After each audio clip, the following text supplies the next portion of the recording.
A cliente me chamou que quando chove existe a infiltração, tanto é que já furou o teto dela. E agora eu vou ver lá em cima o que está acontecendo. Mas é típico de, por ser uma casa aqui, típico de telha quebrada. As telhas andaram e tem telha quebrada. Então o que acontece? Não tem jeito. Com a correria, com a água descendo aqui, fatalmente ela está infiltrando. Problema de ciúmes nessa profissão eu tive uma vez. Eu fui fazer um serviço para a moradora, fiz o serviço, só que ela ficou falando tanto pro marido dela do tipo de serviço que foi feito, que no outro dia eu tive que voltar lá para terminar o serviço. Adivinha, era 11 da manhã, ele apareceu lá, ele é empresário. Falei, só pode ter visto. Falei, quem que é esse gatão que tá aí? Mas quando ele me viu, ele deu a volta e falou, tá bom, pode ter certeza. Então, eu nunca vi nenhum caso que alguém desrespeitou, coisa parecida.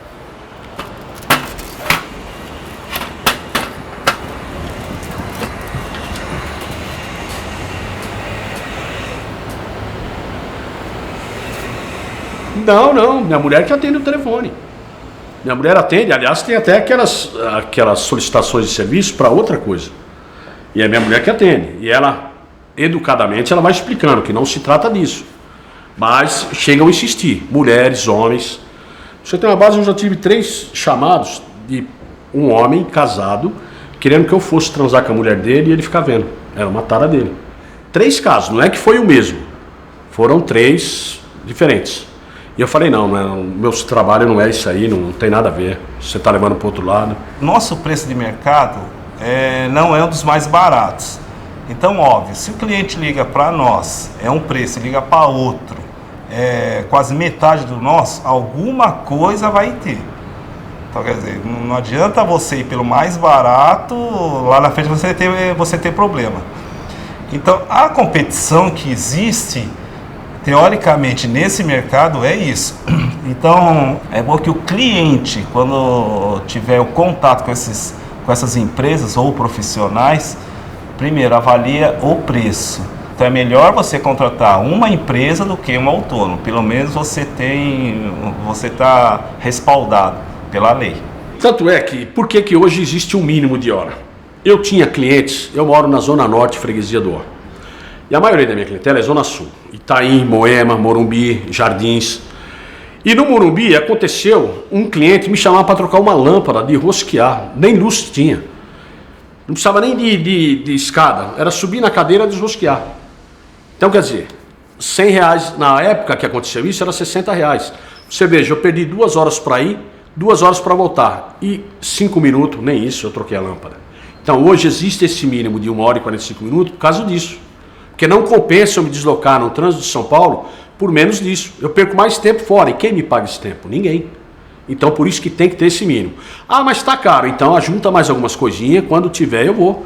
Ah, mas eu estou com um problema agora. Eu não posso esperar. Então, me paga 1 hora e 45 minutos. Não, já aconteceu, foi chegar, ir com um orçamento já montado e chegar lá e aquilo correr muito mais rápido. Depois, não, tem mais isto para fazer. E eu fazer o extra e não cobrar o extra. Fica tudo pelo preço do orçamento. Isso já aconteceu mais que uma vez. Mas, normal. Mas ir só e chegar lá e ver que é uma coisa tão simples que não vale a pena cobrar, nunca aconteceu. Essa maçaneta aqui que a cliente pediu, falou que estava soltando, realmente está soltando. Mas aqui é basicamente simples, que é só aperto. Não é troca de máquina, que ela não está caindo nada. Então é só aperto mesmo. Tem que trocar alguma coisa? Mas só com simples aperto. Não. Existe um parafuso interno, a própria maçaneta, que é só dar o aperto. Aí acabou o problema dela. Não, nessa área não tem muito, porque eles sabem que você entrou na casa dele, você está pagando. Você não tem o dia inteiro para fazer aquele serviço dele. Então, geralmente, eles não conversam muito, não. Só quando você está fazendo um serviço ou outro, que dá para conversar, enquanto você está trabalhando, ele conversa. Mas a maioria não conversa, não, porque, inclusive, eles aceleram, né? Tem que acelerar, porque senão não consegue terminar.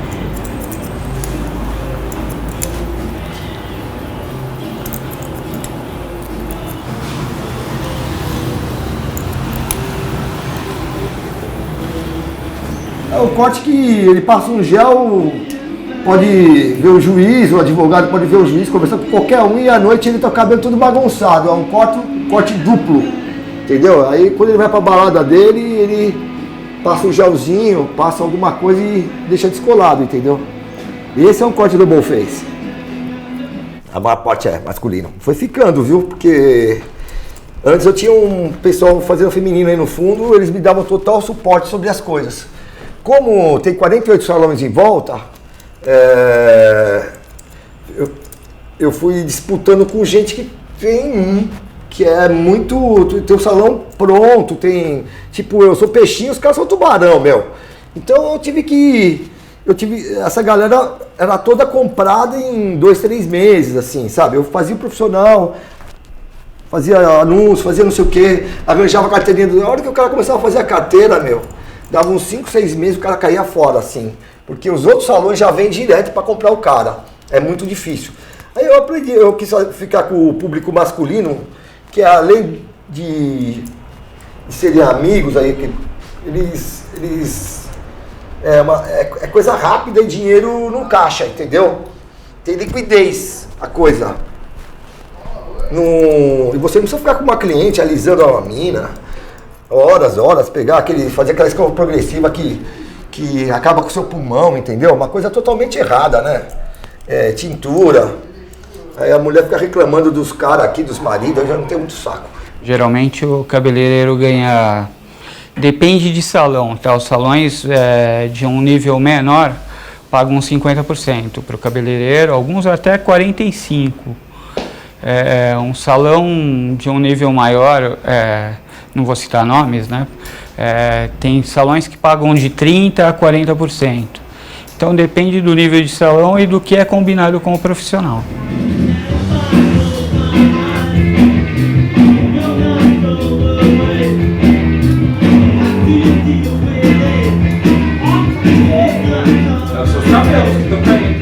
Hoje, assim, eu desconheço até os salões que pagam fixo, mas alguns pagam. Mas se colocar, são pouquíssimos que pagam. A profissão sempre foi o profissional correr atrás, formar uma clientela, uma carteira de clientes e ganhar a sua porcentagem. Sempre foi assim. Esses que pagam fixo além da porcentagem. Os salões que o profissional tem que correr atrás sozinho, assim, sem fixo, obviamente que vai ter essa disputa. Por exemplo, eu corto cabelo em 20, 30 minutos. O outro profissional, às vezes, corta em 15 minutos. Tem 2 clientes sentados na cadeira, ao mesmo tempo. Um vai tentar acabar antes que o outro para pegar o cara que está lá na fila, porque o cara tem que ganhar também. É a lei do comércio, a lei meio selvagem, assim, mas... Eu acho que levando isso com ética dá pra levar bem. Ficou muito amarelo, né? Ficou muito amarelo. Aí eu vi que você tem umas referências super loiras, mas depois pro dia a dia eu acho que você vai dar uma sofrida pra manter. E agora que sua raiz tá natural, você clareou mais do que aquela vez, né? Você quis ficar mais loirinha. Então, mas aí agora acho que não é o momento de continuar com ele loirão, sabe? Eu acho. Então a gente deixa ele mais da cor natural. Normalmente com o salão tem vários cabeleireiros e aí tem um esquema de rodízio, né? Por exemplo, quem atendeu por último e quem é o próximo a atender. E as pessoas, na nossa profissão, como qualquer profissional liberal, a gente depende de quantidade para ganhar. Então, isso daí gera um pouquinho de competitividade na questão, quero atender, preciso trabalhar e tudo mais.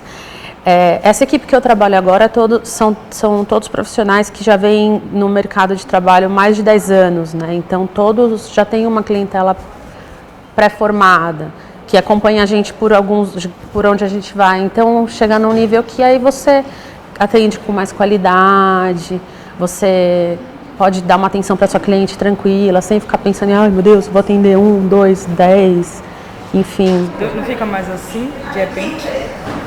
Então, a raiz já tá meio escura, né? Então eu gosto bastante de mudar, de mudar as pessoas mesmo, assim. Se eu puder, eu tento no máximo fazer 2 cortes iguais só. E no terceiro eu já vou tentar fazer com que ela mude de ideia e perceba de repente um lado dela especial e que ela perceba. Isso normalmente é um trabalho de visagismo que a gente faz, né? Pra tentar buscar uma outra personalidade, um outro lado da vida que às vezes ela não tinha. E é muito louco, porque funciona super bem.